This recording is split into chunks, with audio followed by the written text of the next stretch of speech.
Welcome back to my channel and a very special welcome if you're new here. My name is Jen and I'm a certified weight loss and nutrition coach, and today we're talking about carbs, more specifically the 5 worst carbs for weight loss. Some of these may come as a bit of a surprise. Now, carbs are not bad. Carbs are essential for a healthy diet. They're essential for weight loss, but like foods, some carbs are better than others. So if you're excited to hear about the 5 worst carbs for weight loss, give this video a big thumbs up. Subscribe if you're not, because I upload new videos every Tuesday and Thursday. Check out the description box down below for nutrition coaching, where I offer personalized to you macros and calories, including your carb goal every day, so that you can be most successful with your weight loss journey. And I have one-on-one coaching if you would like to chat with me directly. You'll also find links and discounts to my favorite healthy things. So let's jump right into the 5 worst carbs for weight loss and why.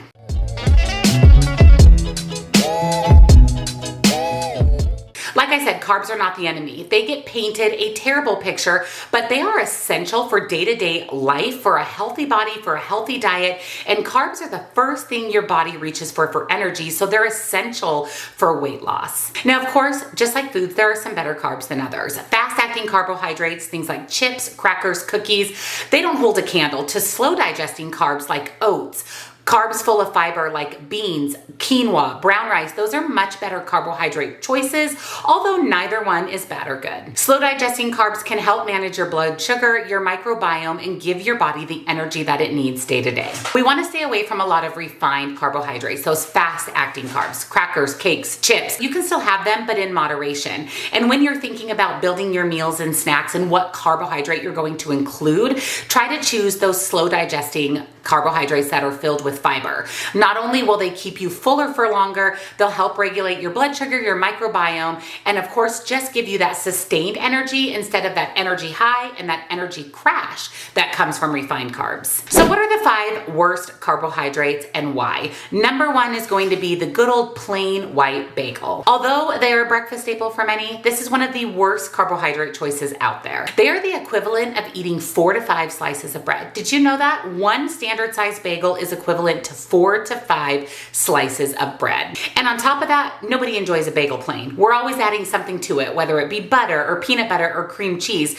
So not only are you consuming all the bread that in 4 to 5 slices, but you're adding sometimes an unhealthy condiment to that bagel. They can become an extremely high calorie, low nutrient dense food. And again, you're going to get that immediate high from the white processed bagel, and then that crash when your blood sugar adjusts to the influx of refined carbohydrates. There are much better breakfast options out there than the traditional white bagel. Number 2 is going to be a lot of the breakfast cereals on the market. There are some healthy choices when it comes to breakfast cereals, but they're a little bit far and few between. You really have to watch for the high sugar, heavily processed cereals. A lot of people actually associate cereal with health food when it is honestly the exact opposite. Eating cereal first thing in the morning can actually have some negative consequences. You should be fueling your body with good whole protein-packed food first thing in the morning, not a sugary cereal. It'll offer that quick spike in blood sugar and then that blood sugar drop, not to mention there's 0 vitamins, minerals, and nutrients, and chances are you're gonna be pretty hungry a short period later, like maybe a half an hour or an hour after eating that bowl of cereal. If you have to have your cereal in the morning, make sure you're choosing a healthy one that's low in sugar, and look for cereal that actually contains some fiber and some protein. Number 3 is soda. Soda falls on a list of a lot of the worst foods for good reason. When it comes to the worst carbs, soda takes the cake. There's virtually 0 nutrients, and the only thing you're getting out of a can of soda is an extremely high dose of sugar, sometimes up to 50 to 52 teaspoons of sugar in 1 can of soda. There's no fiber to slow your body's absorption of the sugar. Now remember when we talked about slow digesting carbs and how they have fiber in there? The fiber will slow the digestion of the carb and also slow the spike in blood sugar, or eliminate that spike in blood sugar altogether.